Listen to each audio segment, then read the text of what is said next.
Hello, epic viewers! Prepare to bask in unprecedented glory, because today I'm going to be notifying you about the best Star Wars flick that you've seen. So what is the utmost best Star Wars film that you have not seen? What Star Wars movie trumps 9 out of the 10 Star Wars films that have been released? Well, it is an indie film, and is known by the moniker of Revan. Now, does Revan have merit in all facets? Of course it does. I would rate it to be a 10 out of 10 for an indie film. Unfortunately, the budget for this film was very low, but it does offer tremendous intrinsic value. Now, why do I say this, you may ask? Well, the plot is just intriguing. It's not dull, it's not vapid, it's not insipid, it's not jejune. It's captivating. It bedazzles me. It's able to retain my attention. I don't divert away from watching the movie as I'm watching it. I love it. I'm truly infatuated with the movie, and I highly recommend watching the movie when you can. When you get some spare time, expend it watching the movie. That's my recommendation. So the plot is climactic. You learn about Revan's history. I love him. He's just such an epic character, per se. He's such a divine, stoic, celestial, capable, powerful warrior.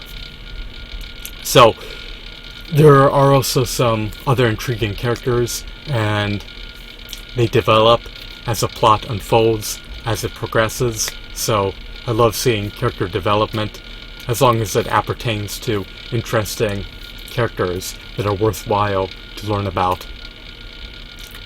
Rey in Star Wars Episode 7 and 8 is a boring character, but this movie is a antithesis to Star Wars Episode 7 and 8. This movie actually has a tremendous amount of merit. Now, this movie transpires within the past. I guess it, I guess you could say the plot of this movie happened thousands of years before the original trilogy plot.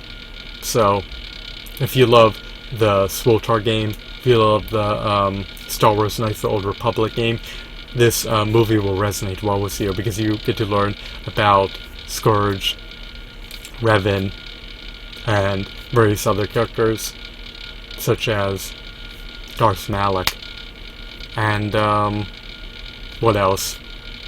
So we have a climactic, epic, eminently enthralling plot. We have intriguing characters.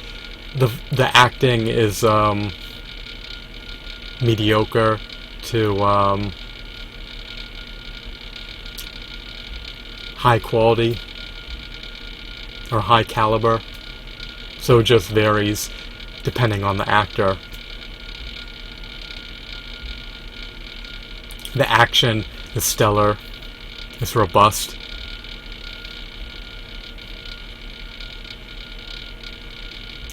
I love the set designs. I love the special effects. I love the scenery. And I also love how the Empire's power in this movie is on par with the Republic's power. So, in the newer Star Wars flicks, everything seems to be skewed, per se. It seems to be imbalanced, per se, and the universe seems to be desolated. In this movie, I truly feel like the universe is alive. I truly feel like it's animated. I truly feel like it's saturated with aliens, monsters, robots, droids, androids. I don't feel like it's devoid of life like I do when I was watching parts of Star Wars Episode 7 and 8. And I also love the fact that the Sith are powerful and have more than just one Jedi Master. With Star Wars Episode 7 and 8, the Sith only have one or two Sith Lords, which I believe are, I never finished Star Wars Episode 8, but Kylo Ren and Lord Smoke, I think that's his name. Even though they may not be Sith Lords per se, but they're essentially equivalent to Sith Lords in the aspect that they wield a lightsaber. At least I presume that Lord Smoke does. I didn't finish Star Wars Episode 8. I rage quit because I got bored of it, and I found it to be vapid and uninteresting. But I guess you could say, if you want me to rephrase that, in those two movies, there may be one or two lightsaber wielders. That sounds a bit better.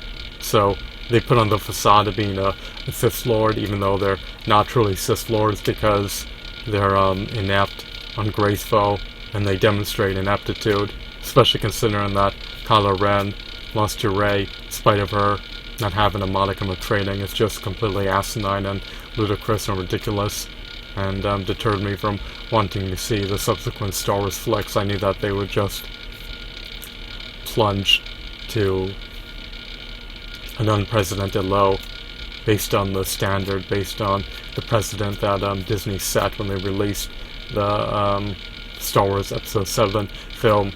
But getting back to what I was saying, I apologize for digressing.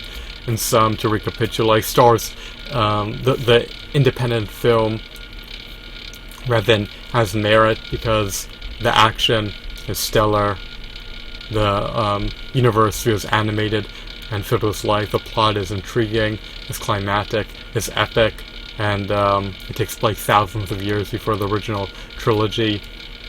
The characters are interesting, they develop over time, and what else? The special effects are riveting, they're aesthetically appealing, and I just would love to see more independent Star Wars films. Disney does not know how to produce a meritorious Star Wars film. The only film that trumps Revan is Star Wars Episode 3, Revenge of the Sith. I just wanted to see something real briefly. Just bear with me.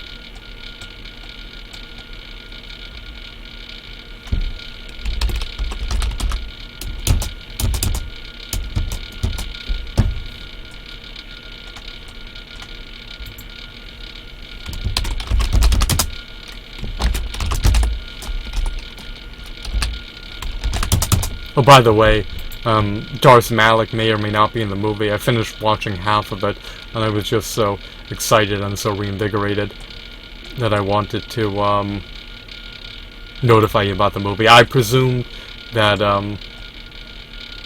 Darth Malak would be in it, but he may not be. But I think he is, though he may not be. Whatever, it's an enigma. I need to finish watching the flick. But I was just so ecstatic, so elated, so gleeful, so buoyant, so jubilant that I just had to divulge my thoughts about the movie. So watch Revan. You don't have to pay a penny, you just have to deplete your time to watch a film. It's like an hour and a half long, I believe. That's what I recollect. So watch a movie, you'll love the plot, you'll love the characters, you'll love the action, you'll love the scenery, and it will definitely rekindle your interest in the Star Wars franchise. So, if you have a sour taste in your mouth from the previous movies, then fear not, because the Revan film is here to save the day, and here to cheer you up, and here to appease you. No fast-ass. So I hope that you found this video to be insightful and enthralling. Have a wonderful, marvelous day. Bye.